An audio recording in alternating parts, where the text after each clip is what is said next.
എല്ലാവർക്കും നമസ്കാരം. അപ്പോൾ നമ്മുടെ ഈ വീഡിയോയിലെ ചർച്ചാ വിഷയം എന്നുള്ളത് നമ്മുടെ രക്തത്തിലെ കാൽസ്യം ലെവൽ അധികമായി കഴിയുമ്പോൾ വരാവുന്ന പ്രശ്നങ്ങളെക്കുറിച്ചാണ്. കാൽസ്യം എന്നുള്ളത് നമ്മുടെ ശരീരത്തിന് വളരെ പ്രധാനപ്പെട്ട ഒരു ഘടകമാണ്. എല്ലുകൾക്ക് ബലം തരുന്നത് തന്നെ കാൽസ്യമാണ് അല്ലേ. അപ്പോൾ കാൽസ്യം നോർമൽ ലെവൽ ബ്ലഡിൽ എന്ന് പറയുന്നത് 8.5 മില്ലിഗ്രാം പെർ ഡെസിലിറ്റർ മുതൽ 10.5 മില്ലിഗ്രാം പെർ ഡെസിലിറ്റർ വരെയുള്ളതാണ് ശരാശരി കാൽസ്യം ലെവൽ. ഇതിന് മുകളിലായി കഴിയുമ്പോൾ അത് അധികമായ കാൽസ്യം അഥവാ ഹൈപ്പർ കാൽസീമിയ എന്ന് പറഞ്ഞ ഒരു രോഗത്തിലോട്ട് നയിക്കുന്നു. ഈ ഹൈപ്പർ കാൽസീമിയയിൽ വരാനുള്ള പ്രധാനപ്പെട്ട ഒരു കാരണം നമ്മൾ കണ്ടിട്ടുള്ളത് ഒരു ഹോർമോൺ കൂടുന്നതാണ്. എന്താണ്? പാരാതൈറോയ്ഡ് ഗ്രന്ഥി എന്ന് പറഞ്ഞ ഗ്രന്ഥിയുണ്ട് നമ്മുടെ തൈറോയിഡിന് പുറകിലായിട്ട്. ഈ പാരാതൈറോയ്ഡ് ഗ്രന്ഥിയിൽ നിന്നും PTH എന്ന് പറഞ്ഞൊരു ഹോർമോൺ ഉൽപ്പാദനമുണ്ട്. ഈ PTH ഹോർമോൺ അമിതമായി കഴിയുമ്പോഴത്തേക്കും രക്തത്തിലെ കാൽസ്യം അമിതമാകാം. അപ്പോൾ അത് ഹൈപ്പർ കാൽസീമിയയിലോട്ട് നയിക്കാം.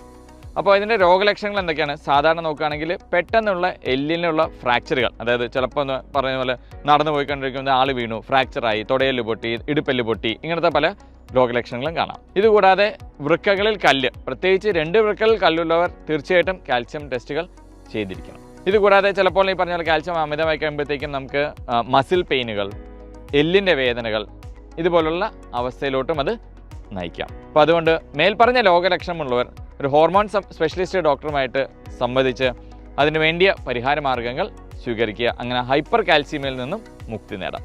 ഇത്രയും പറഞ്ഞു നിർത്തുന്നു. നന്ദി, നമസ്കാരം.